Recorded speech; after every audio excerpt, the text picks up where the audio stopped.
Gaï de m'avoir invité à présenter ce soir, non pas mes recherches en général, mais plutôt le dernier état de mes recherches qui porte sur la question du retour. Alors, la question du retour, j'y suis arrivée après avoir travaillé pendant une vingtaine d'années sur la question de l'horizon. Et la question de l'horizon que j'ai envisagée au croisement des arts plastiques et de la philosophie, et en particulier de la phénoménologie allemande. Donc pendant plusieurs années, j'ai lu et j'ai vu beaucoup d'œuvres qui représentaient des horizons, j'ai lu des récits de voyage.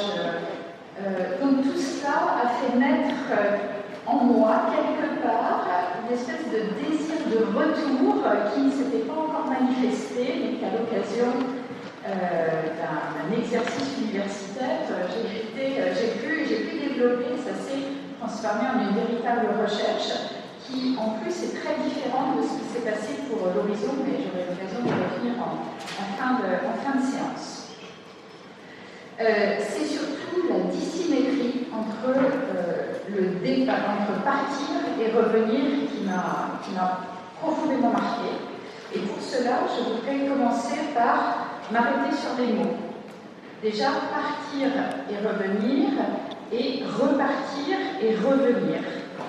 Et entre ces deux mots, entre repartir et revenir, on mesure évidemment d'emblée la différence d'usage du préfixe re, puisque dans repartir signifie partir une deuxième fois, une seconde fois, alors que revenir ne veut certainement pas dire venir une deuxième fois. Et donc là, il y avait quelque chose dans la langue qui disait autre chose. Il y a un vers du poète russe Mandelstam qui dit « Ulysse est revenu plein d'espace et de temps ». Eh bien, ça ne signifie pas du tout qu'Ulysse reviendra voir quelqu'un demain. Et donc, non seulement le de revenir n'était pas un préfixe impératif, mais en plus, le substantif qui correspond au verbe revenir, ce n'est pas le venir.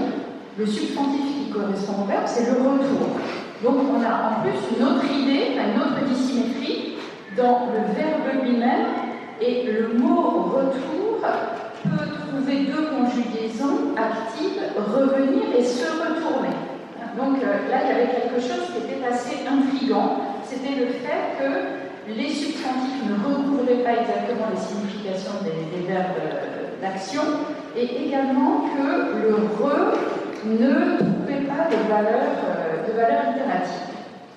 Alors, pour cette valeur du retour, je suis allée regarder chez les linguistes ce qu'ils en pensaient, et effectivement, il y a plusieurs sens à ce préfixe re. Alors, on dit qu'il y a une valeur compositionnelle, par exemple, j'ai repris du gâteau, là, donc j'en ai repris une nouvelle fois, une seconde fois, donc ça c'est une valeur compositionnelle. Il y a une autre valeur qui est une valeur qu'on appelle non compositionnelle, et qui est par exemple j'ai repris du poids. Donc là, ce n'est pas la même chose que reprendre du gâteau. Et même si l'un a sans doute un rapport avec l'autre. Et en fait, donc là on a un sens compositionnel, un sens non compositionnel, mais il y a un autre sens. Le verbe revenir, ça fait partie des verbes que les linguistes étudient, non pas par rapport à leur morphologie, mais dans leur usage. Parce que, en fait, c'est un verbe qui échappe à la distinction morphologique compositionnelle et non compositionnelle. Ulysse est revenu plein d'espace et de temps ne veut pas dire qu'il est repassé voir Pénélope quelques années après l'avoir quitté. Revenir ne signifie pas une itération, mais en fait, c'est un mouvement qui suppose qu'un premier mouvement inverse ait été effectué préalablement. Donc, il y a une espèce de boucle qui est déjà présente dans l'idée de revenir, et cette valeur de la boucle dans revenir, figurez-vous que les linguistes l'appellent la valeur du retour. Donc, pour désigner le mouvement interne au retour, c'est avec une valeur de retour qu'on la qualifie. Et c'est quelque chose qu'on peut trouver également dans le verbe rappeler.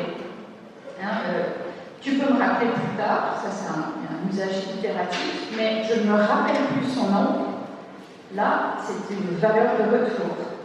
Le nom doit revenir, mais vous voyez, il ne revient pas. Donc il y a cette idée que dans le retour, il y a un retour au cœur du retour et que tout retour fait retour sur lui-même. Tout retour fait retour sur lui-même. Et ce mouvement de boucle qui définit le retour, eh bien, c'est ce mouvement-là qui permet d'expliquer l'impossible superposition entre partir et revenir. Parce que lorsqu'on part, on évite d'avoir des étapes, disons qu'on a un but, et lorsqu'on revient, il y a tout un processus qui se met en place, et ce processus qui est très bien décrit dans l'Odyssée, il se compose de différents détours qui représentent des circonvolutions dans l'espace, auxquelles correspondent les péripéties, par exemple dans l'Odyssée, et certains détours peuvent se transformer en séjours. On sait que Ulysse reste très longtemps chez Circé et encore plus longtemps chez Calypso. Chez Calypso, il est coincé, donc il ne peut pas partir, mais bon, là où il a envie de rester, il reste. Donc, dans le retour, on voit aussi se déployer toute une série de termes qui sont assez proches, en tout cas en français.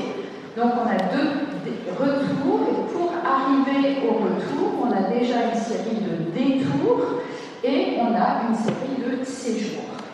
Donc, quelque chose dans le retour excède le départ. Quelque chose dans le retour excède le départ.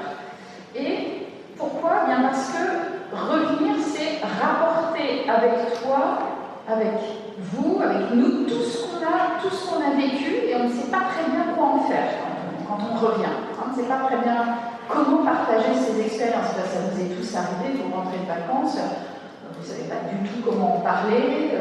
Quand vous allez rentrer dans votre famille à Noël, alors là, ça c'est excellent. Ça, en général, vous êtes complètement, vous sentez toujours que vous avez beaucoup de mal à renouer avec les espèces d'habitudes qui sont de votre famille. Et donc, la difficulté, c'est bien celle-ci, c'est cet excès et le passage qu'il y a effectué pour revenir et la série d'épreuves qui se présentent et qui font que le retour est toujours retardé. Et donc, c'est aussi un mot intéressant en français, le retard, parce que le retard est composé lui-même d'un préfixe re qui a la valeur de retour. Donc, le rappel, le retard et le retour sont tous noués, et on voit bien, par exemple, dans l'Odyssée, comment ils sont noués. Alors, là, on a parlé de ce préfixe. Maintenant, parlons du tour, puisque revenir, c'est ce qui suggère un parcours, qui suggère des détours, des séjours, mais le substantif retour, lui, il suggère justement le tour. Et pour parler de ce tour, eh bien, le mythe d'Orphée, en fait, conjugue toutes les valeurs qui sont attachées au retour. Puisque Orphée revient des enfers, et il se retourne sur Eurydice quand il revient des enfers. Donc Orphée, c'est vraiment le héros du retour qui est engagé dans tous les processus de retour. Eurydice, comme vous le savez, elle ne pourra revenir sur Terre qu'à la condition qu'Orphée ne se retourne pas sur elle avant d'être sortie des enfers. Alors, Poussin a peint ce drame, mais le moment qu'il a choisi est très particulier. Il choisit de représenter non pas le moment où Orphée se retourne dans les enfers, mais le moment où Eurydice se retourne vers le serpent qui l'a vendu. Donc, voilà le tableau qui est au Louvre. Donc, on voit au premier plan Orphée chantant avec sa lyre, qui séduit comme ça toute la troupe de jeunes femmes en face de lui. Et ici, cette jeune fille, agenouillée, apeurée, se retourne sur son talon et le pêcheur voit ce qui s'est passé. Et si vous regardez bien, vraiment enfoui dans l'herbe, il y a un serpent. Et le serpent va entraîner la mort d'Eurydice, qui va entraîner le séjour, enfin le retour d'Orphée dans les enfers. Donc c'est assez intéressant comme il a construit cela, puisqu'il y a des espèces d'étapes, justement, et des étapes qui ne sont pas celles directement qui concernent les tours d'Orphée, mais disons que le tour d'Eurydice eh bien, retourne complètement la situation. Et ce qui est frappant, c'est que c'est de ce moment-là que dépend toute la suite du mythe, la mort brutale de la jeune mariée, le désespoir d'Orphée, qui quand même parviendra à attendrir les dieux et à descendre jusqu'aux enfers, pour faire revenir l'amour de cet âge jusqu'à la vie, le fait qu'il se retourne et le fait qu'il la condamne à jamais au royaume des morts. Et enfin, je vous rappelle que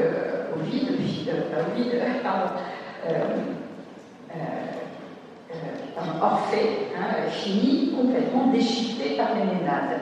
Et si on regarde bien ce tableau, comme une philosophe de l'art qui s'appelle Cléliano M.A.U. l'a fait, ce que l'on voit, c'est que toutes les étapes du mythe sont contenues dans cette peinture de Poussin. Elles sont toutes là. En fait, c'est comme si elles étaient toutes en gestation, prêtes à délivrer leur signification dès qu'on repère les différents signes qui sont disséminés dans le paysage, de la même manière que les parties d'Orphée seront disséminées dans le paysage en lequel il est déchiqueté par les Ménades, mais aussi la manière dont le corps est disséminé dans le poème. Et le tour d'Eurydice est particulièrement marqué ici, et ce qui est intéressant, c'est qu'elle se retourne, vous voyez, devant cette grande plage d'ombre qui est très nette. Et cette grande plage d'ombre très nette, elle peut symboliser le fait que le destin est absolument irréversible, qu'elle a été mordue et on ne pourra pas revenir en arrière, malgré les espoirs qui courent dans la vie. On ne pourra pas revenir. Elle est condamnée à ce moment-là. C'est irréversible, c'est irrémédiable, et rien ne pourra changer ce tour du destin. Donc le retournement d'Eurydice est également le tour du destin qu'elle incarne, qu'elle manifeste.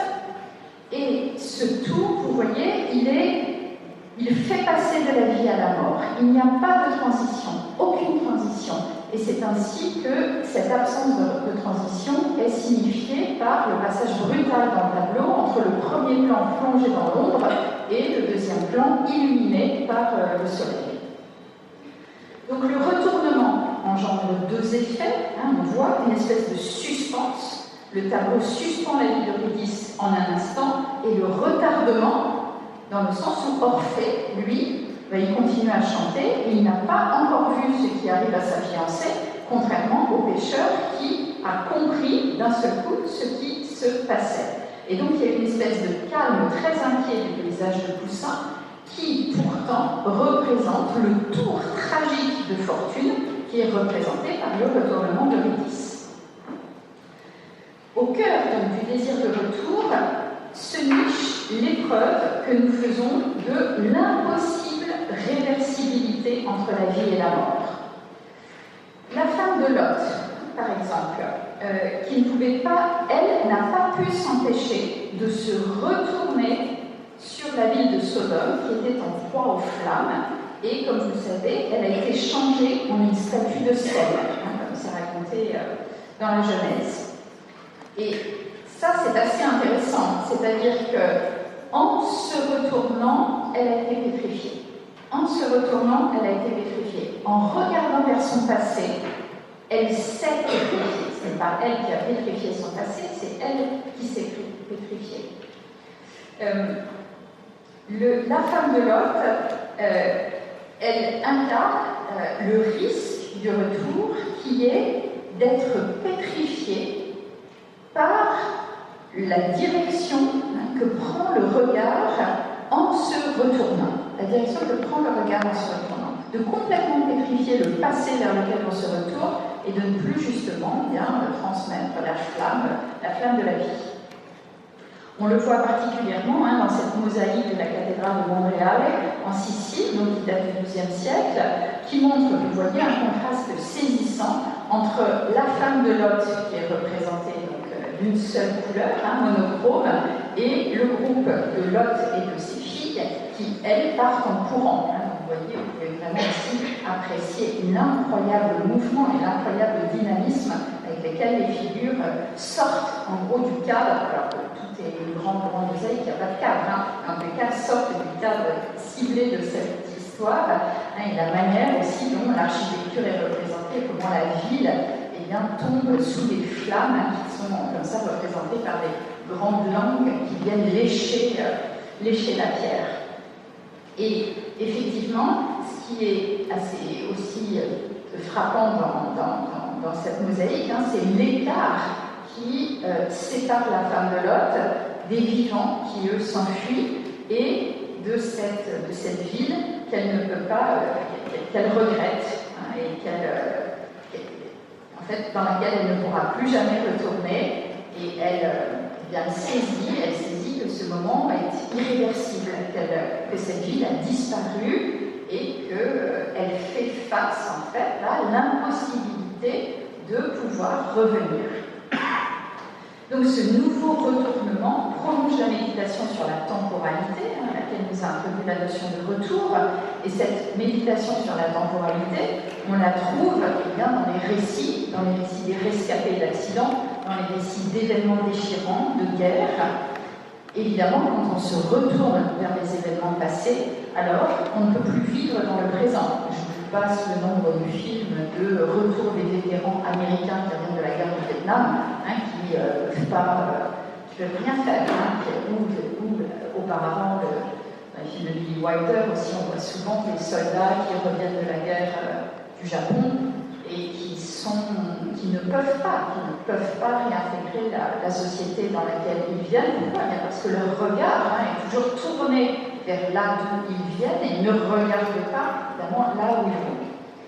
Revenir, se retourner, ce sont deux actions dont l'une est réflexive, mais toutes les deux, en fait, elles ne peuvent pas épuiser l'indétermination qui est propre au retour.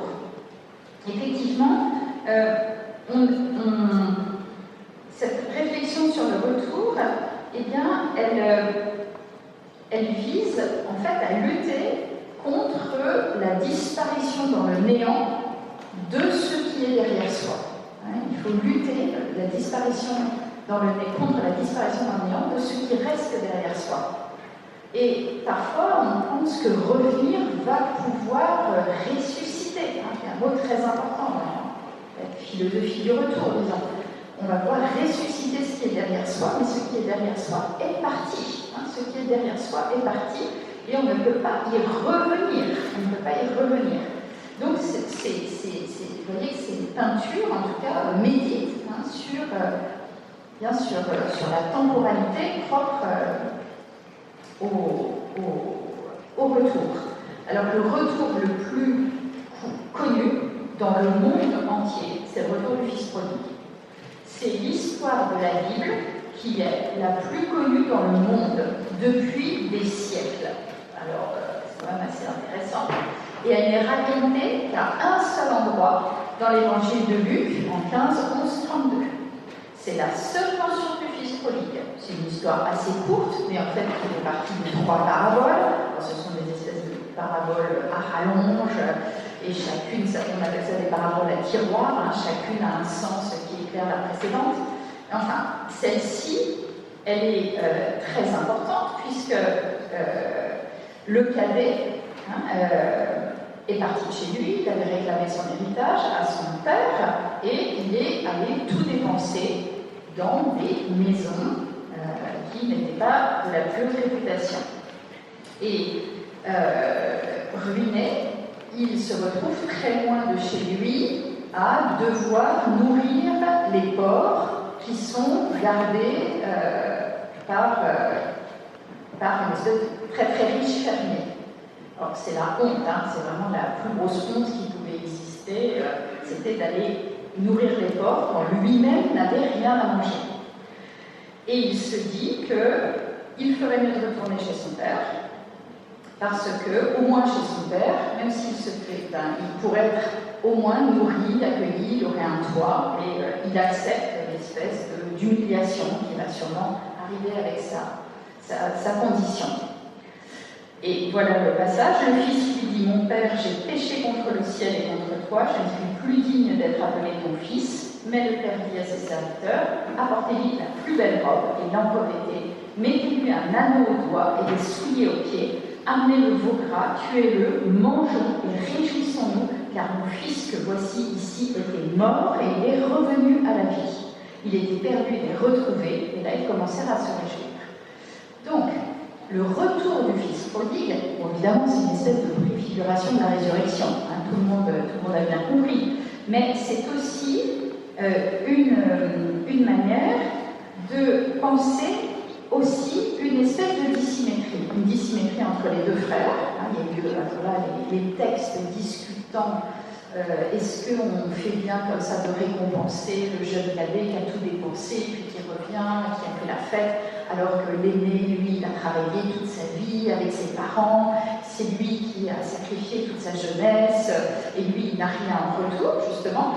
Donc, comment penser cette espèce d'inégalité entre les frères, et surtout, comment penser ce don d'amour absolument inconditionnel que fait ce père en accueillant le fils. Pourquoi l'accueille-t-il de cette manière-là? C'est qu'il est sauvé. C'est que grâce à l'amour, il est sauvé. Et cette salvation, c'est une résurrection, c'est-à-dire qu'il le croyait mort et en réalité, il est vivant. Alors, ce retour du fils prodigue, il a été vraiment reproduit, il a été, représenté de nouvelles fois, de très très nombreuses fois dans l'histoire de la peinture. Et à ma connaissance, il n'a fait l'objet, en tout cas, que d'un seul travail, disons, sculptural. C'est chez Rodin. Et chez Rodin, donc, c'est un personnage, le fils prodigue, qu'il place dans un des battants de la porte de l'enfer, mais on a beaucoup de mal à le distinguer parce qu'il est pris dans une espèce de fleuve de boue, puisque Rodin représente l'enfer de Dante, où il y a tous ces cercles de boue, et c'est une figure qui l'isole, et ensuite dont il fait une espèce de personnage comme ça, qui est assez petit, et vous voyez que ce qui l'intéresse, c'est à quel point le fils prodigue, il revient, mais pour revenir, il est amené à se retourner complètement. Et donc là, il y a une espèce de retournement, mais également de renversement qui figure ce fils prodigue.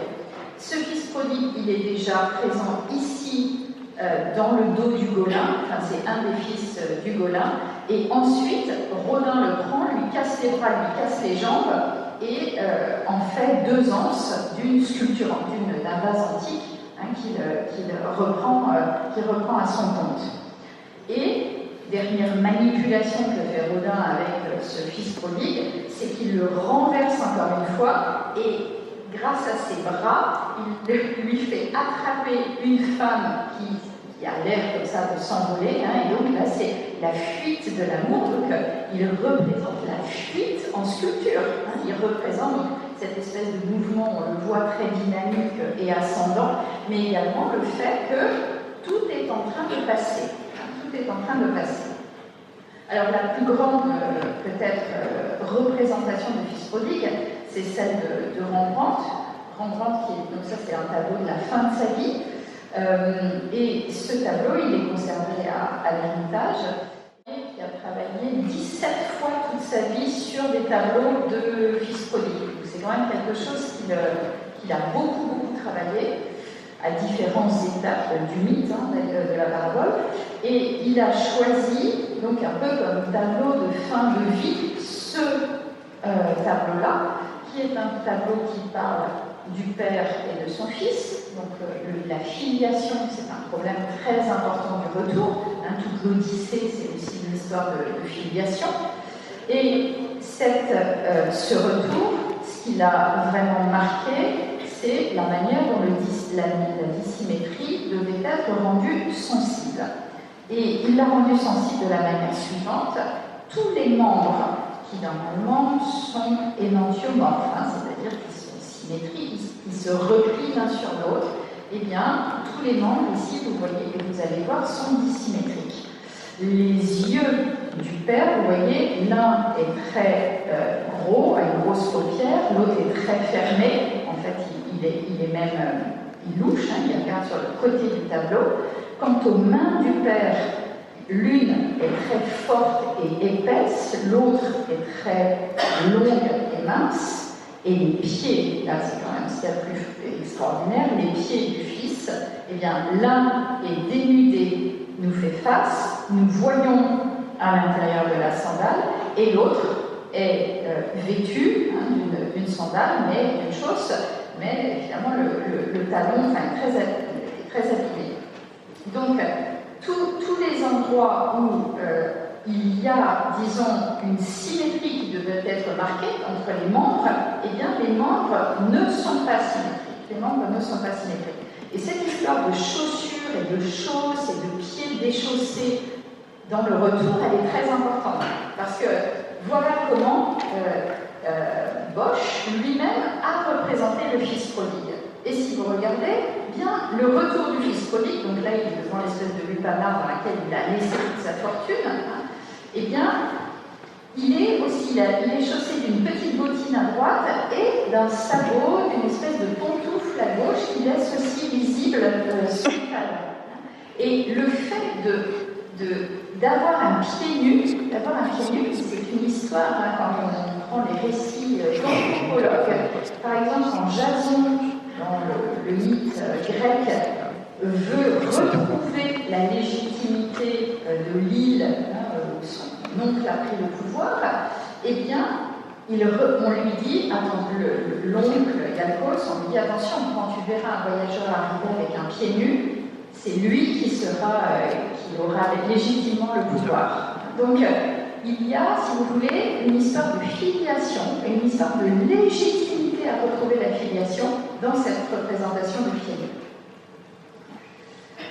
Alors, ce tableau nous fait aborder le problème du retour en 3 grands temps. Hein, c'est une longue introduction par laquelle j'ai commencé.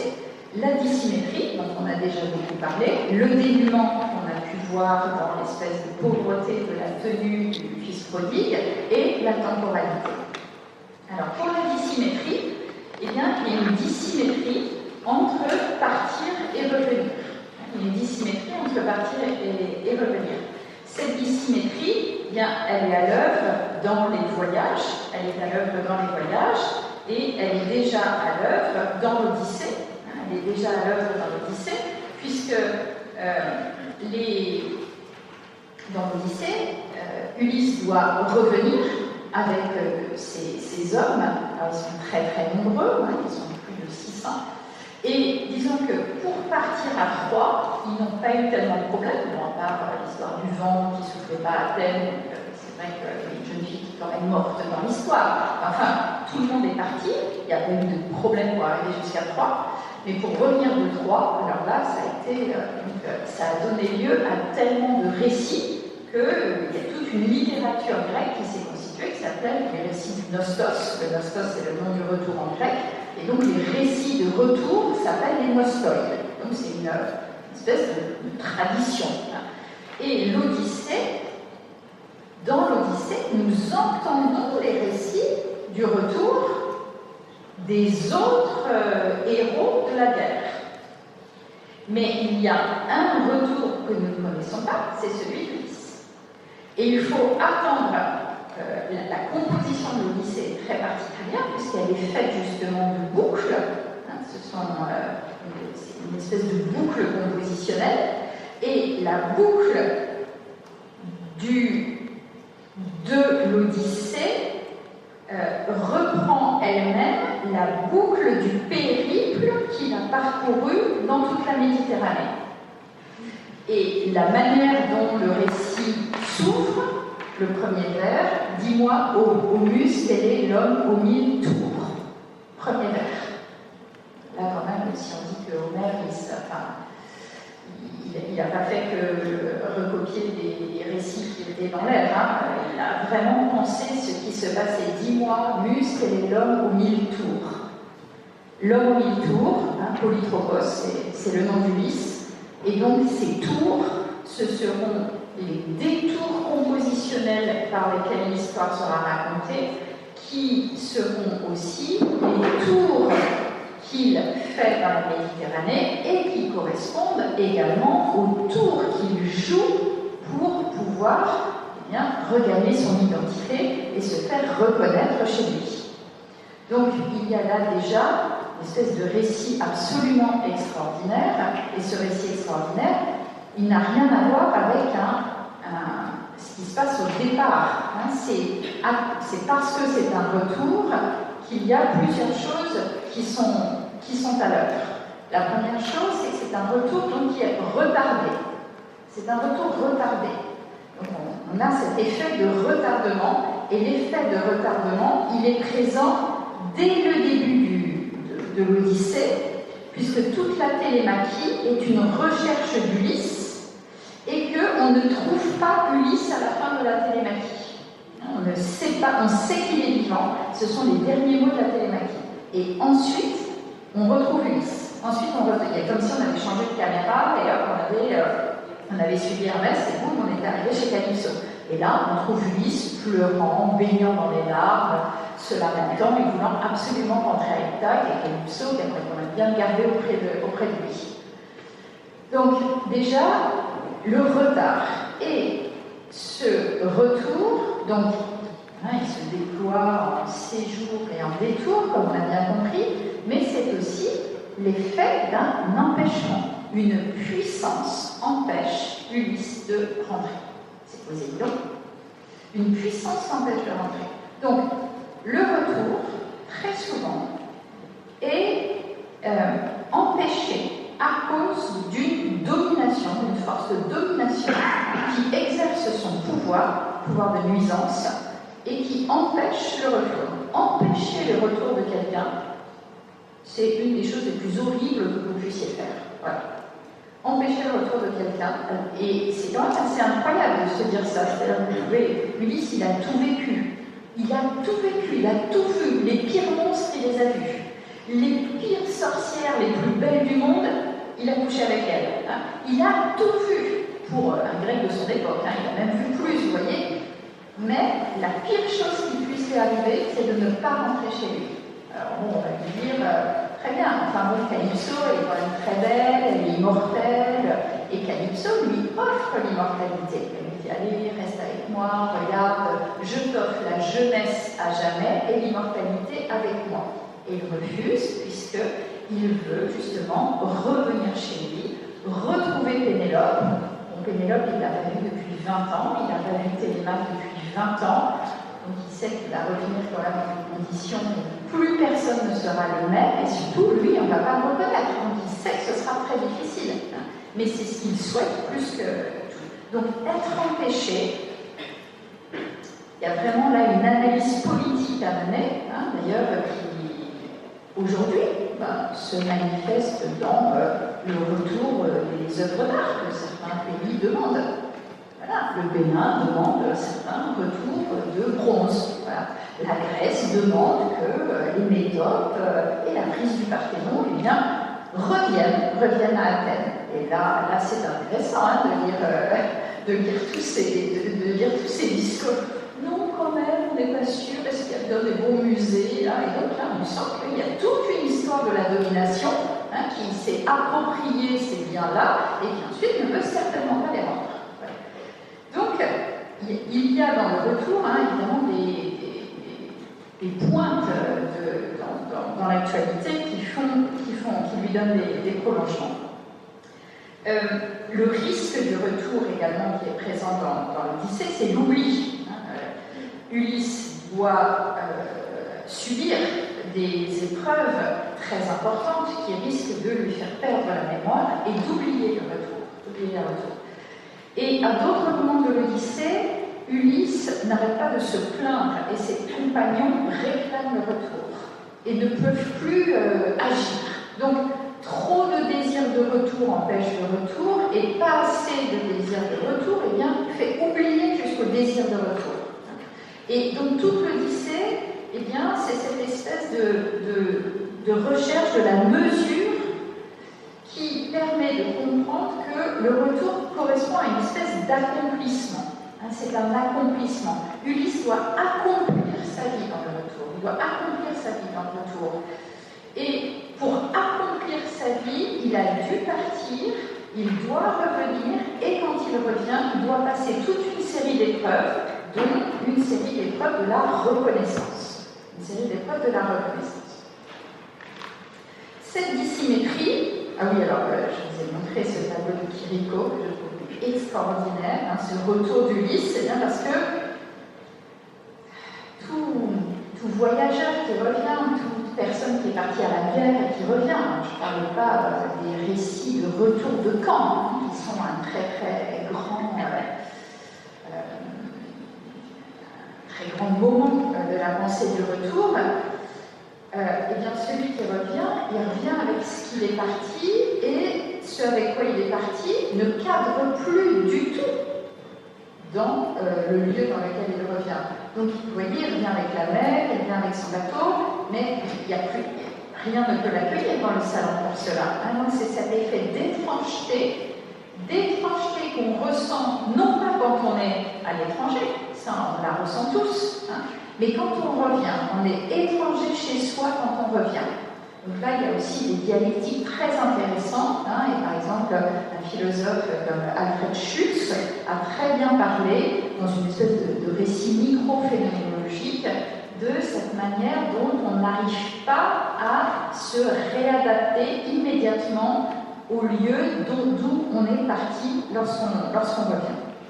Alors, le retour, la difficulté du retour, cette dissymétrie entre partir et revenir, on la voit, ça c'est vraiment flagrant, au moment des lancements des navettes spatiales, vous voyez comme le départ est une grande propulsion de navettes avec des fumées, des feux, et ça c'est le retour.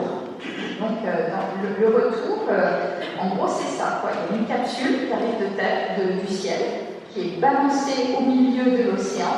Donc là, il vaut mieux qu'on ait des coordonnées pour venir vous chercher, parce que sinon, en plus, vous ne pouvez même pas rentrer chez vous. Et vous êtes misérable, quoi. Vous êtes allé, vous avez fait le tour de la Terre, vous êtes parti dans une capsule spatiale absolument incroyable. Et là, vous voyez avec quoi on vient vous rechercher un tout petit radeau gonflable dans lequel on va vous sortir de votre capsule. En plus, vous aurez rétréci. Et vous aurez vos os qui seront tout ramollis.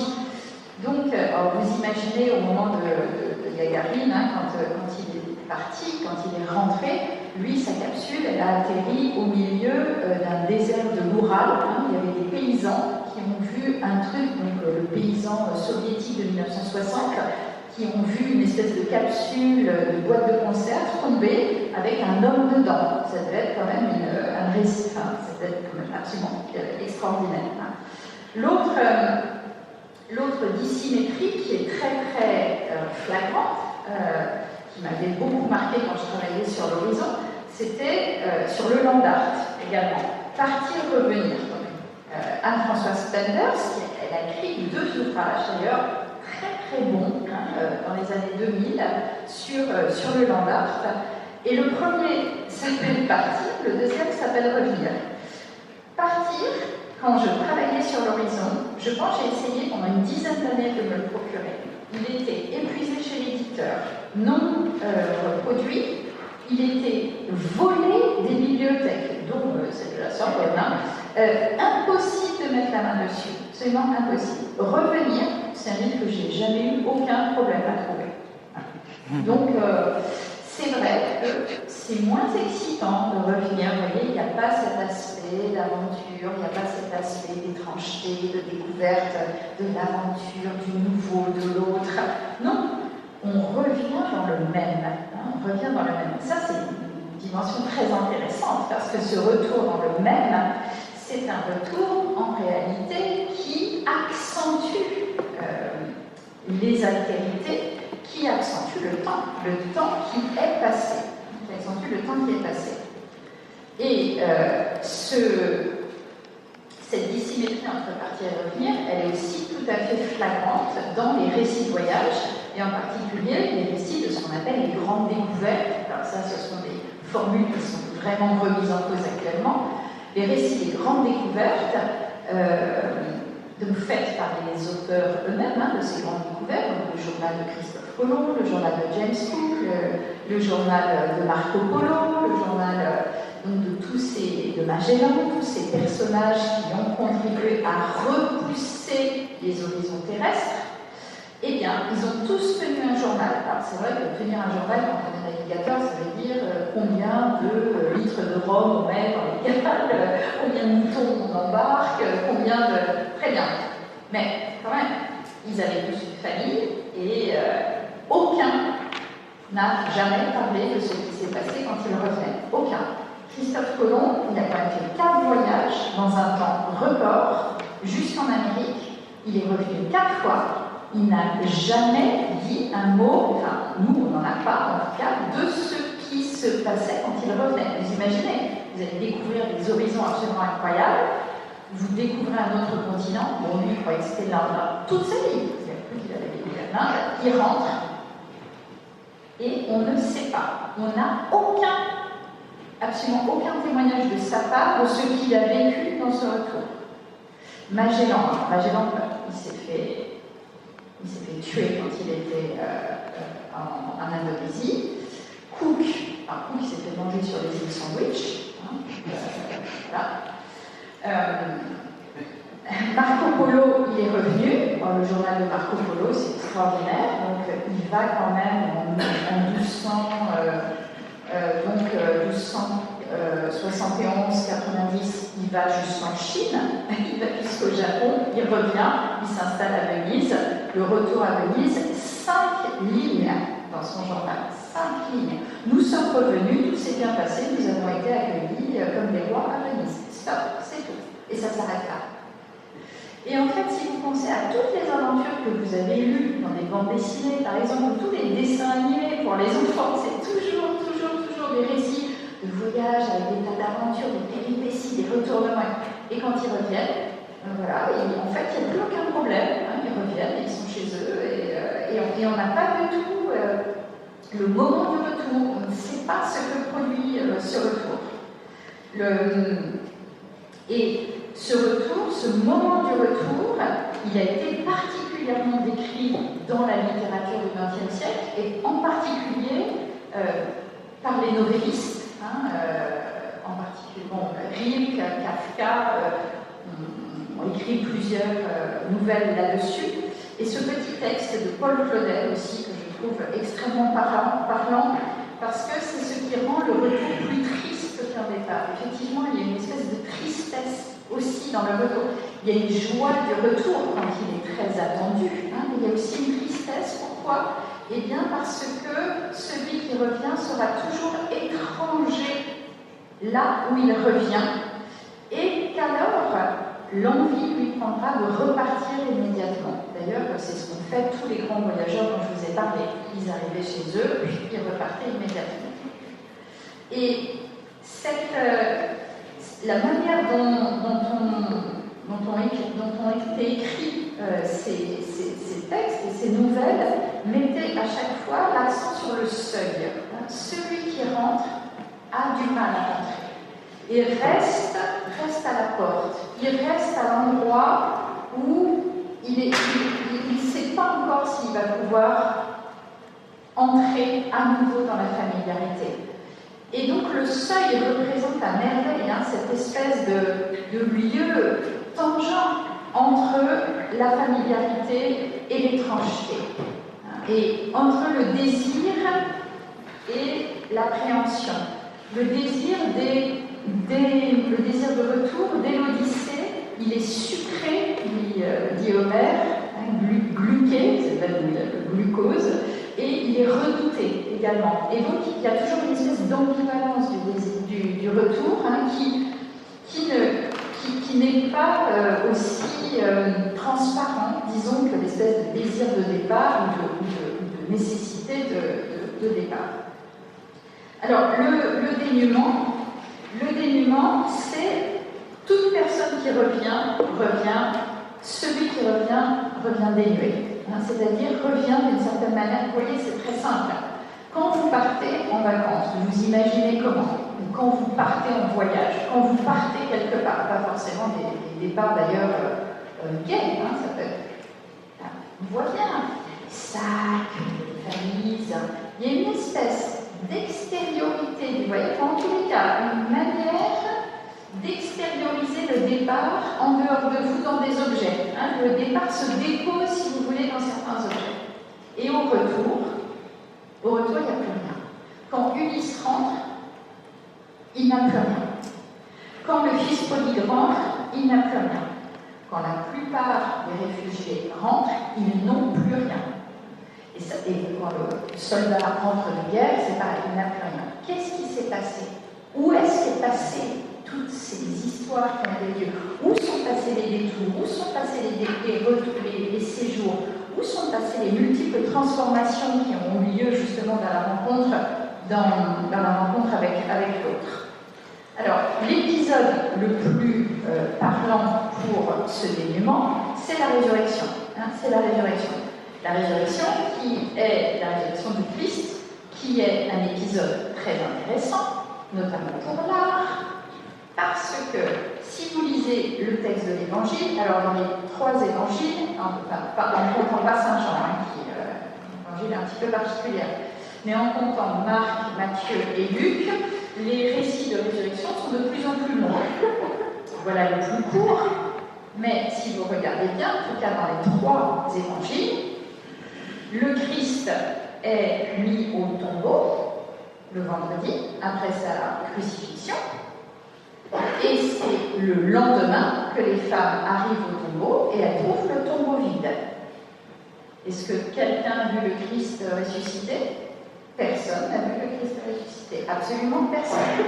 Le lendemain, venez voir où il gisait, les allaient vite, voilà. Donc, on parle tout de suite du lendemain. Mais personne n'a vu la résurrection du Christ. Personne ne l'a vu. Il y a une espèce d'ellipse narrative, d'ellipse textuelle. Alors, les peintres, comment ont-ils fait? Eh bien, Mantegna a complètement triché, puisque lui, il orchestre une espèce de résurrection absolument triomphale. Il s'en sort, il est sorti de la mort, il triomphe, il est en gloire, il a une belle auréole, il rayonne tout autour de lui, et les gardes sont tellement surpris qu'ils sont renversés eux aussi, et qu'ils se tiennent la tête, et qu'ils ont du mal à croire ce qu'ils voient. Ils ont du mal à croire ce qu'ils voient. Mais ça, c'est pas du tout dans le texte. Ça, c'est une interprétation de Mantegna. De la même manière, Bellini, bon, ils étaient beaux-frères, donc ils ont beaucoup parlé de ce problème de la résurrection, est-elle été visible ou pas. De la même manière, chez Bellini, alors lui, en plus, il combine un peu transfiguration et résurrection, puisque, et puis le dernier passage du Christ au ciel, disons que cette résurrection, vous voyez, à nouveau, eh bien, est éblouissante pour les gardes qui en sont les témoins. Les gardes ne sont pas témoins de la résurrection, ils se sont endormis. Ils se sont endormis et les femmes arrivent le lendemain, donc personne n'a vu la résurrection. Donc regardons un tableau de résurrection qui n'est pas mensonger, disons, par rapport au texte, qui n'est pas interprétatif par rapport au texte, dans lequel le sommeil des gardes, une espèce de très lourd endormissement des gardes, d'engourdissement même, est très bien représenté chez Piero della Francesca, avec la résurrection du Christ derrière. Donc vous voyez que par rapport à Mantegna et par rapport à Bellini, il n'y a aucune auréole ici. Ce n'est pas du tout un moment de gloire. Et c'est un corps mort. C'est un corps pâle comme la mort qui est représenté avec cette petite ouverture dans le côté du Christ qui a été faite pendant sa crucifixion, où le sang continue de couler. Et le sang qui continue de couler sur un mort, qu'est-ce que ça veut dire? Qu'il vit encore. C'est un détail extrêmement important. Parce qu'il a les signes, il a encore les marques des clous, il a encore les marques de la passion, mais son sang continue de couler. Donc il est vivant tout en étant passé par la mort. Quand même, c'est incroyable. Enfin, là, il y a quand même quelque chose. Hein. Si vous pensez ce que c'est que la résurrection, c'est pas la réincarnation. La réincarnation, je dirais, c'est facile. Parce que hein, c'est ce qui arrive. Vous savez qu'il y a un film de Woody Allen comme ça où il apprend qu'il est. Enfin, il pense, complètement il pense qu'il est très malade, que vraiment ça ne va pas du tout. Et puis arrive à sa porte des témoins de Jéhovah qui disent oui, nous, on se réincarne. Il dit ah bon, donc c'est bon, je peux vous donner mon corps, mais je garde mon âme et donc je peux aller dans un autre corps. Donc lui, il est très très preneur de la réincarnation. Mais la réincarnation, justement, ça ne pose pas le problème de ce qui se passe au corps dans la résurrection. La résurrection, c'est le même corps. C'est le même corps. Alors, on ne va pas discuter de savoir quel corps vous prendrez au moment de la résurrection. Tout ça, évidemment, ne vous en faites pas. Il y a beaucoup d'écrits sur la question. Hein, c'est un petit peu quelle photo on prendra de vous quand vous serez mort et qu'on illustrera votre vie glorieuse passée. Est-ce qu'on prendra une photo de vous à 20 ans, une photo de vous à 40 ans, une photo de vous au dernier moment? Les dernières photos de Bruno Latour, hein, par exemple, étaient très impressionnantes pour cela, parce qu'on voyait beaucoup de choses dans ces photos. Alors, le Christ ressuscité, ici, vous voyez, tout le tableau est une résurrection. Tout le tableau est une résurrection. Donc, à droite du tableau, les arbres reprennent vie, hein, tandis qu'à gauche du tableau, eh bien, les arbres, là, sont dépourvus de feuilles. Le paysage, qui est un paysage des Apennins, où était Piero della Francesca, vous voyez, est plus fourni à droite qu'à gauche. Hein, et il y a, alors là, on voit mal, je suis désolée, donc ça c'est affreux, il y a une espèce de teinte rose aussi qui se diffuse sur tout le tableau, hein, qui est une fresque donc, qui se trouve au musée civique de San Sepolcro. Et ce qu'il y a de très intéressant, c'est que le thème de la résurrection est très peu représenté dans la vie du Christ, comparé aux annonciations. Alors ça, on en a des tartines. Les nativités, je n'en parle même pas, en plus on va baigner dedans avec Noël, ou les crucifixions. La crucifixion, c'est un bon thème hein, de victoire. La résurrection, moins. En fait, il y a très peu d'images de résurrection. Parce qu'elle pose ce problème-là de la visibilité. Hein, elle pose ce problème-là de la visibilité.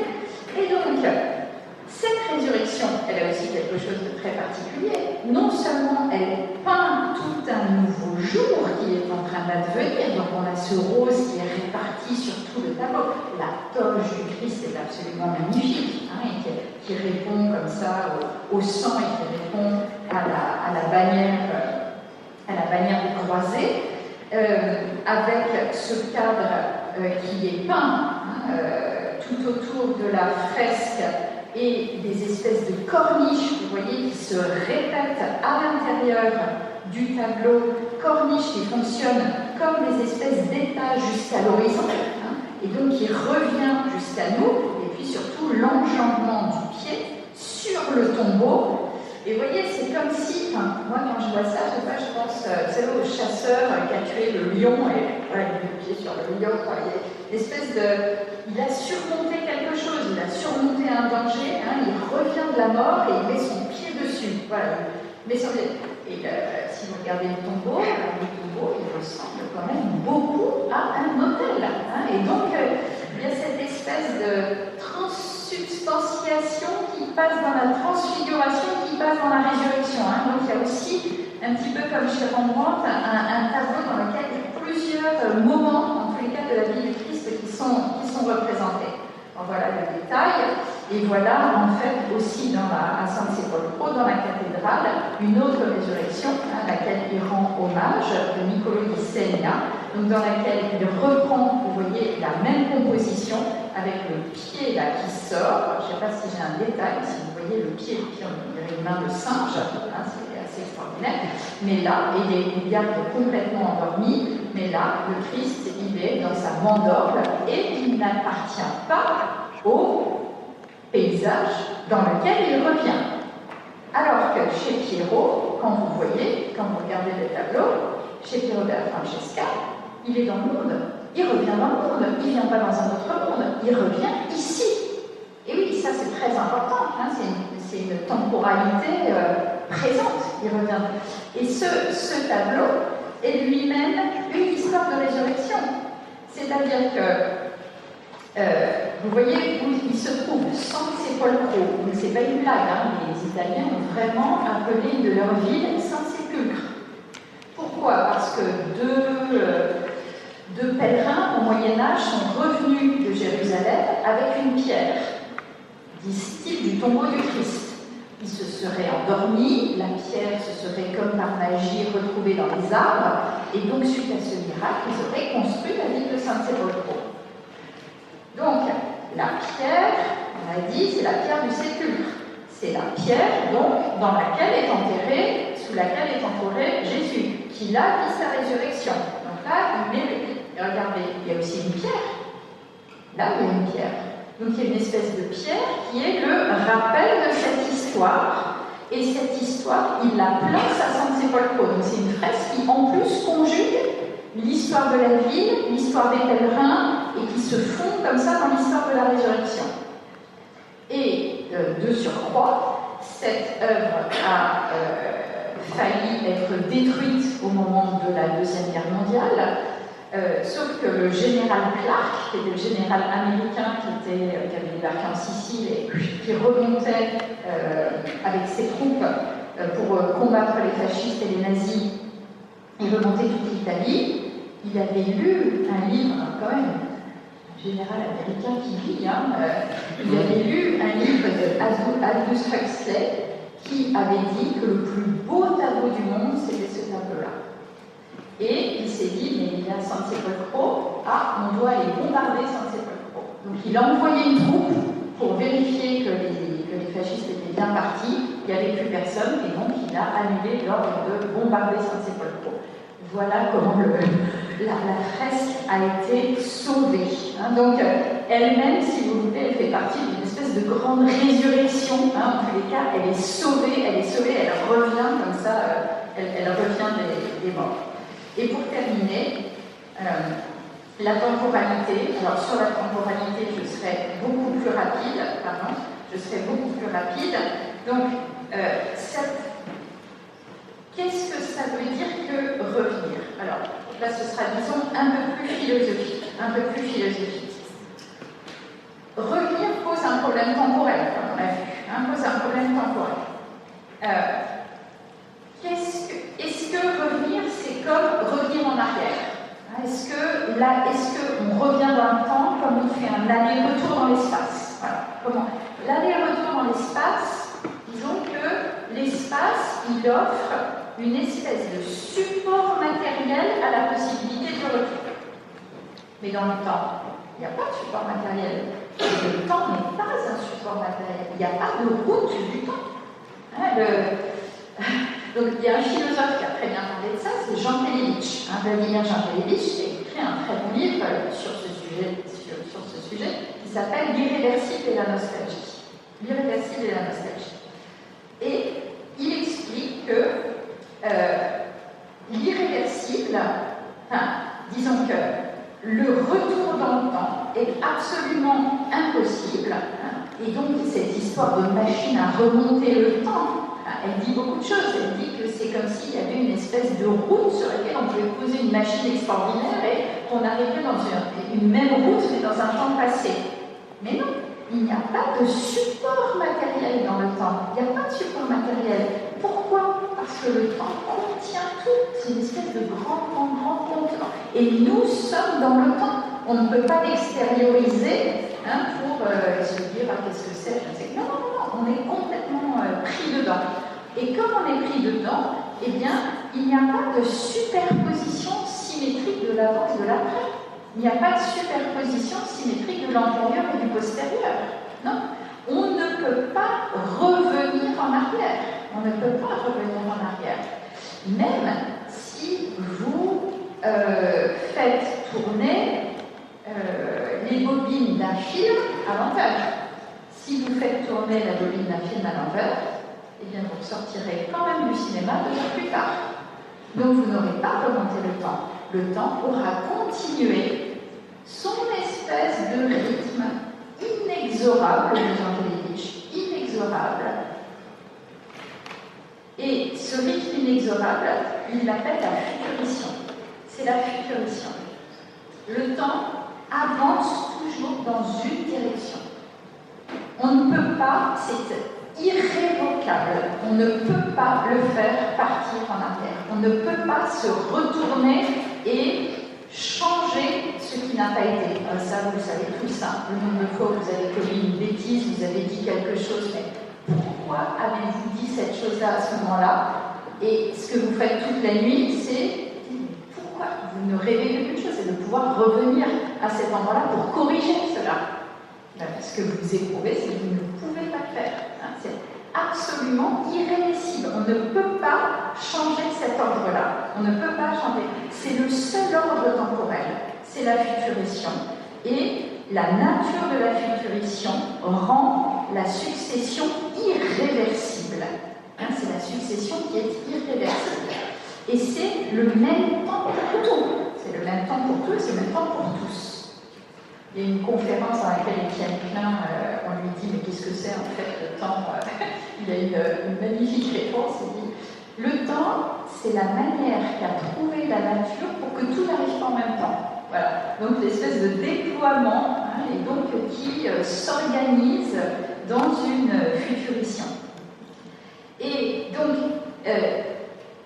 comme c'est une futurition, eh bien, on comprend qu'il n'y a pas de symétrie dans le temps, il n'y a pas d'aller et retour possible dans le temps. Ça ne peut pas être symétrique. L'avant et l'après, le précédent et le suivant ne peuvent pas se superposer. Et revenir, si vous voulez, c'est une apparence qui peut donner l'illusion d'un retour en arrière, notamment lorsqu'on revient dans la même ville où on est parti quelque temps auparavant. Et ça peut donner donc cette illusion de réversion, mais il n'y en est rien, puisque dans le temps, il n'y a ni envers ni endroit. Et envers et endroit sont des termes qui nourrissent encore l'illusion de la symétrie. Revenir, vous voyez, ce n'est pas dédevenir. Ce n'est pas dédevenir. Donc c'est pour ça que l'étude, c'est pour ça que j'ai commencé par l'étude de ce suffixe, qui est très très intéressant. Revenir, je crois que c'est Michel Foucault qui dit ça, revenir n'est pas devenir et ce n'est pas advenir, c'est quelque chose entre les deux. Il s'arrête là, dommage, parce que là il tenait vraiment quelque chose d'extraordinaire. Oui, ça prend un petit peu du devenir, ça prend un petit peu de l'advenir, mais qu'est-ce que c'est que ce du revenir? C'est ça qui est absolument fascinant. C'est la succession irréversible, cette futurition contre laquelle nous passons notre temps dans notre vie à lutter. Et là, Jankélévitch fait l'espèce de catalogue de toutes les manières par lesquelles nous souhaitons ou nous rusons avec le temps. Alors il y a par exemple le rajeunissement. Donc faire une opération de chirurgie esthétique, et là c'est assez drôle ce qu'il dit, qu'il faut que le rajeunissement soit instantané. Le vieillissement, c'est un petit peu tous les jours qu'on vieillit, mais on ne fait pas de rajeunissement en suivant la même période de temps. Il faut que ce soit absolument instantané. Donc là, il y a une espèce de court-circuitage du temps, évidemment. Rajeunissement, ralentissement, on essaie de ralentir le temps. Évidemment, ça ne marche absolument pas. Inversion du temps, ça ne marche pas du tout. Rejouer la même chose dans le temps, ça ne marche pas du tout. Et là c'est la porte ouverte pour les récits de science-fiction, le cinéma, tout ça. Et il y a une autre forme de résurrection qui est celle de Lazare, à laquelle Jankélévitch consacre un chapitre très intéressant. Et là, je vous montre celle du Caravage, qui est vraiment une des plus extraordinaires et qui est la seule résurrection que j'ai trouvée dans laquelle les femmes ne se bougent pas le nez.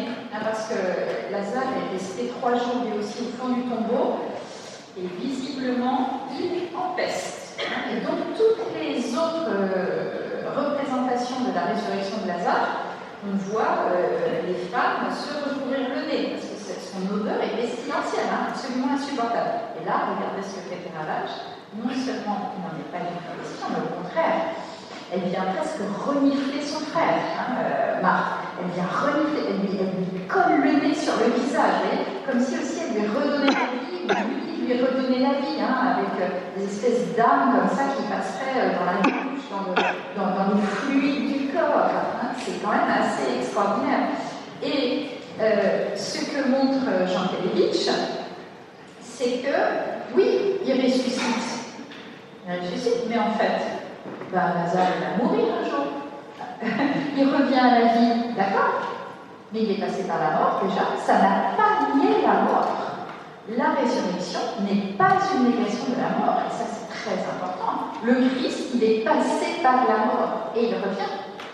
Lazare, il est passé par la mort et il revient. Et il porte sur eux tous les stigmates de la mort. Il porte sur eux tous les stigmates de la mort. Ça c'est quand même très important, et c'est de ça dont il faut se souvenir quand on lit les récits des survivants. Bien sûr, ils sont passés par cette épreuve, et donc ils reviennent de cette épreuve en portant sur eux, en ayant incorporé sur eux, vous voyez, dans le dénuement le plus total, parce que tout est intériorisé, tout est incorporé. C'est pour ça que les corps sont montrés nus de ces retours. C'est parce que tout est porté dans le corps. D'ailleurs, quand vous voyagez, vous savez très bien, vous revenez, qu'est-ce qui se passe?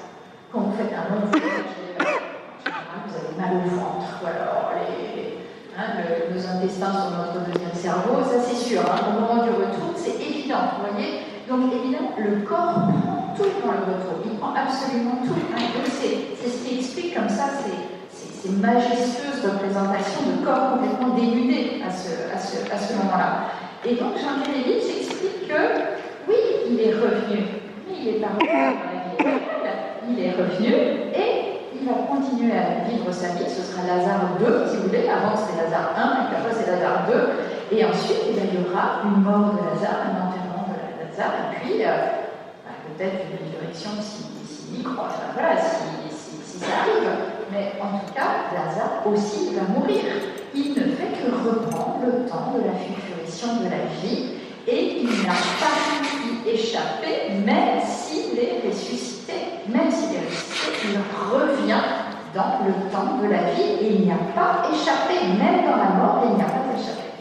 Ça, c'est très très intéressant. C'est la seule méditation, disons, sur la résurrection de Lazare que j'ai lue de cette force-là. Et l'autre philosophe qui a parlé du retour, il y a eu très peu de philosophes qui ont parlé du retour. L'autre philosophe, c'est Nietzsche. Évidemment, Nietzsche, il l'aborde d'une drôle de manière, puisque lui, c'est le contraire de la futurisation, c'est l'éternel retour. Alors, l'éternel retour, donc là, il est peut-être un peu tard pour consacrer tout un chapitre sur la question, mais sur l'éternel retour, c'est le mot de Nietzsche. C'est le mot de Nietzsche. Quand vous lisez les commentateurs de Nietzsche, évidemment, Nietzsche ne s'est pas expliqué sur l'éternel retour. Il ne s'est certainement pas expliqué sur la manière pourquoi il a choisi cette formule-là, éternel retour. Immédiatement, ça vous fait penser à quoi, éternel retour? À la Grèce, aux Grecs.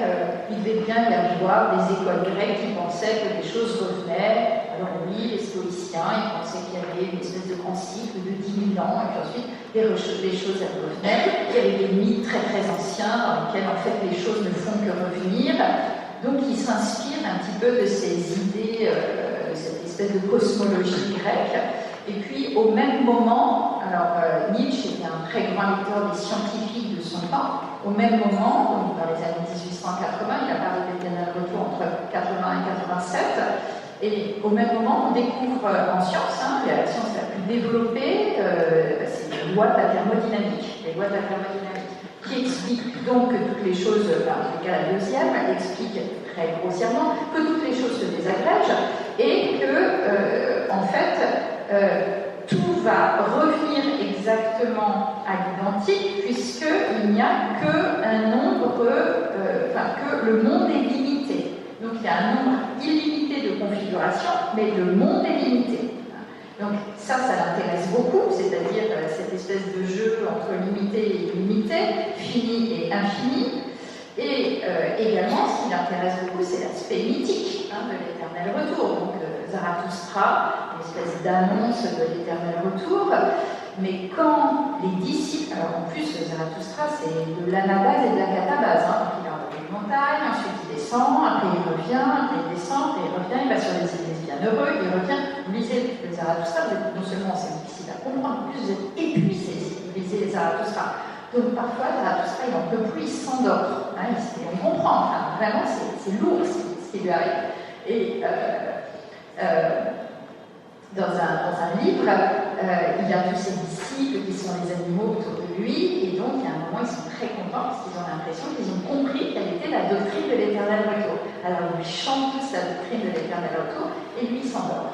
Il est complètement endormi.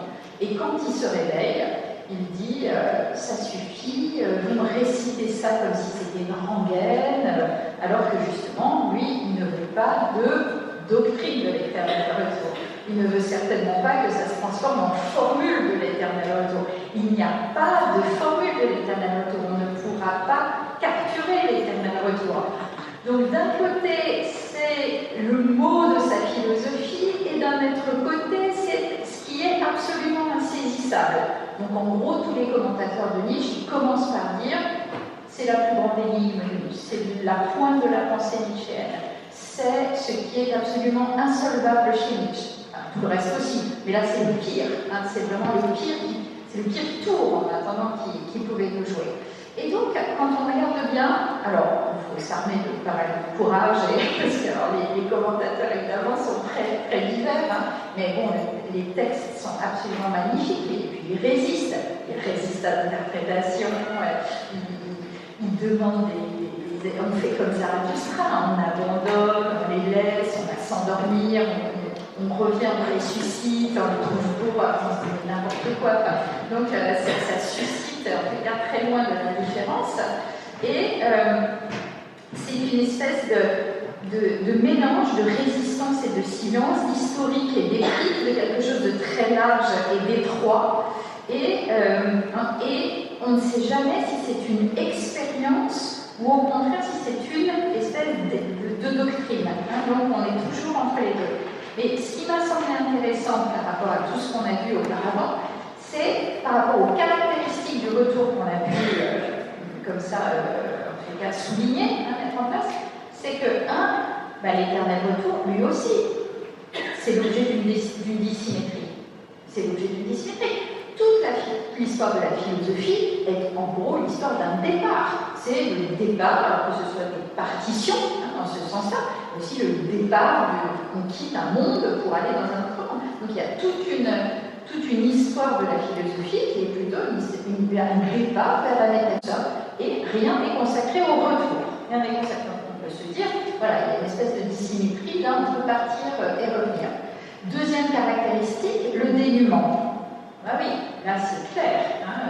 Évidemment, celui qui vit l'éternel retour est dans le plus complet dénuement. Il ne peut pas du tout se fier à son expérience passée pour pouvoir vivre cet éternel retour. Et comme le dit Nietzsche, attention, il dit bien attention, je ne veux pas dire que l'éternel retour est littéral. Je ne veux pas dire que là, en fait, dans un an, on ne se retrouvera exactement à la même place et vous serez en train d'écouter ces réflexions encore sur l'éternel retour. Ne vous en faites pas, vous ne serez pas pris dans ce genre de cauchemar. Vous voyez, il dit bien, l'éternel retour n'est pas littéral, et heureusement, sinon, je serais toujours condamnée à être avec ma mère et à être avec ma sœur. Donc ça, c'est vraiment, pour lui, c'est le pire. Donc il n'y a pas de littéralité de l'éternel retour. C'est toujours le sens qu'il a cherché chez Nietzsche. Et puis, l'incorporation. Est-ce qu'il a incorporé l'éternel retour? Oui, ça l'a sidéré. Il l'a vécu quand il était dans une promenade à Nice, il le raconte dans une lettre, ça l'a transpercé. Ça l'a pas. Certains qui pensent qu'en fait c'est ce qui l'a conduit à la folie. Mais franchement, quand on lit tout ce qu'il y a autour de l'éternel retour, ça vacille. C'est vraiment des terrains extrêmement difficiles, qui résistent, mais qui en même temps peuvent vous faire vraiment vaciller tous les équilibres que vous connaissez. Et donc, il y a une incorporation. l'incorporation de l'éternel retour. Il y a une incorporation. Et il y a effectivement aussi une espèce de mise à distance, de mise à distance par le récit, par les différentes formules dans lesquelles il arrive. Et puis il y a du retard. L'éternel retour, il est toujours annoncé. Toujours annoncé. Alors Nietzsche, dans toute... donc les plans de livres, vous savez, il en a fait je ne sais combien, il annonce toujours un livre à venir sur l'éternel retour, et puis un grand chapitre à venir sur l'éternel retour. Et puis mon prochain livre, ce sera sur l'éternel retour, et ça, il n'y a jamais de livre sur l'éternel retour. Voilà, c'est ça. Et aussi l'effet de retardement, l'effet d'annonce. Donc finalement, on retrouve toutes les caractéristiques, si vous voulez, de l'éternel retour toutes les caractéristiques du retour dans l'éternel retour nietzschéen, mais de façon exacerbée. Il ne le prend pas à la lettre, il exacerbe toutes ces dimensions. Et alors pour terminer, je voulais vous dire que cette manière dont qu'a l'éternel retour de toujours revenir, moi m'a beaucoup fait, et de façon singulière, dit-il, m'a fait évidemment penser à cette vague de Courbet, parce que c'est la vague sur laquelle, c'est ce tableau sur lequel j'ai commencé à travailler sur l'horizon. Donc c'était trouver à la fin de mon travail sur le retour, ce par quoi j'avais commencé à travailler sur l'horizon, ça faisait une espèce de boucle aussi dans le travail. Et pour terminer, donc effectivement, il y a la barre des vues de face par rapport à sa vision de profil, comme chez Aubuzaï. La vision, si vous dessinez une vague de profil, elle perd toute son agressivité, vous voyez. Alors que si vous la représentez de face, c'est déjà bien plus difficile, ça ressemble à une espèce d'animal un peu furieux, là, comme ça, chez Courbet. Et puis, ça vient vers vous, ça revient vers vous, ça vient de très très loin de l'horizon, et ça regagne tous les premiers plans jusqu'à vous. Donc pour conclure, je dirais que cette recherche sur le retour, elle a constitué l'espèce de pendant de ce sur quoi j'avais travaillé sur l'horizon. Quand je travaillais sur l'horizon, qui évidemment travaillé sur l'espace, mon travail s'est ancré sur un tableau de Courbet, dans un tableau de Courbet, ce tableau de vague, et après je m'étais demandé si l'horizon il est aussi dénudé, disons, aussi mis à nu dans les tableaux du XIXe siècle, pourquoi est-ce qu'il devient un concept phénoménologique quasiment en même temps dans la philosophie allemande de la fin du XIXe siècle. Et donc j'ai cherché s'il y avait un rapport entre l'horizon pictural et l'horizon phénoménologique. Alors je vais vous faire un gros spoiler, oui, il y en a un, donc mais ça il a fallu du temps pour le montrer. Et donc ça c'est une recherche qui s'est ancrée, disons, du côté de la peinture et de la phénoménologie où j'ai construit mon corpus. Et c'était l'espace. Mais avec le retour, il ne s'est pas ancré, c'est pas une question qui s'est ancrée dans une œuvre, vous voyez, et c'est plutôt une question qui a développé, en fait, un problème de temporalité. Et finalement, les œuvres picturales que je vous ai montrées, il y en a très peu. Et ce que j'ai voulu montrer, surtout, ce n'était pas des illustrations du retour, ça y en a, mais c'était plutôt des œuvres dans lesquelles les caractéristiques du retour étaient à l'œuvre dans l'œuvre. Voilà, dissymétrie, incorporation, dénuement, temporalité. Donc il ne faut surtout pas chercher une illustration quand vous travaillez en philosophie de l'art, sinon ça ruine l'art, bien sûr. Et donc c'est toujours cette singularité qu'il faut essayer de chercher. Et puis l'autre chose, c'est le changement de corpus. C'est-à-dire que le retour, on le sait depuis l'Odyssée, il se déploie dans quoi? Il se déploie dans le récit, donc dans le récit épique, mais également le récit cinématographique. Je parle pas des séries, le nombre de séries où on voit un jeune homme revenir dans sa famille. Alors le retour du fils prodigue, il y en a je ne sais combien de sauces. C'est vraiment un moteur dramatique extrêmement puissant, le retour. Et puis vous allez chercher, alors là il y a plein de manières. Alors comment on raconte la vie de celui qui revient? On fait des flashbacks, on fait pas de flashbacks, on le fait raconter par qui, quels écarts et quels retards on ménage. Bref, Homère, il a quand même compris tout ça il y a très très longtemps. Il suffit de suivre l'Odyssée, on a toutes les recettes. Là. Donc il y a surtout, ce qui est très important, c'est que pourquoi est-ce que ça nous importe le retour? Pourquoi finalement, quand même, c'est là et qu'on n'est pas toujours en train de préférer l'aventure de l'exploration et du départ?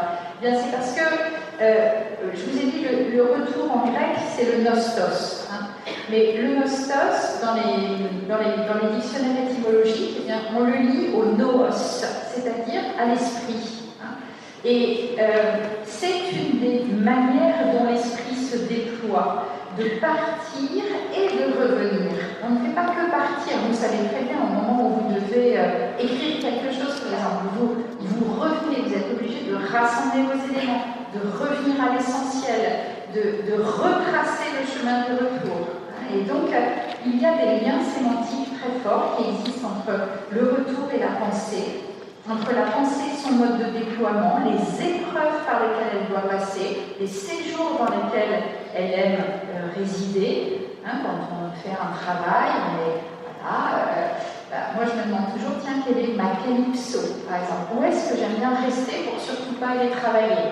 Alors là, Netflix et le canapé, c'est un bon calypso, vous voyez, parce que là, difficile de quitter le bout du monde pour revenir au travail. Donc, on a tous ça, on a tous une calypso, on a tous un Hermès qui vient vous chercher, dire bon, maintenant ça suffit les bêtises, allez, on revient. Hein. On a tous une Pénélope qui attend, on a tous un Télémaque qui dit bon, alors je peux devenir adulte, moi maintenant, on passe tous par cette espèce d'odyssée d'esprit. Chéline, il a beaucoup écrit là-dessus. D'ailleurs, Jean-Pédévitch a fait sa thèse sur le dernier Chéline, sur l'odyssée de l'esprit.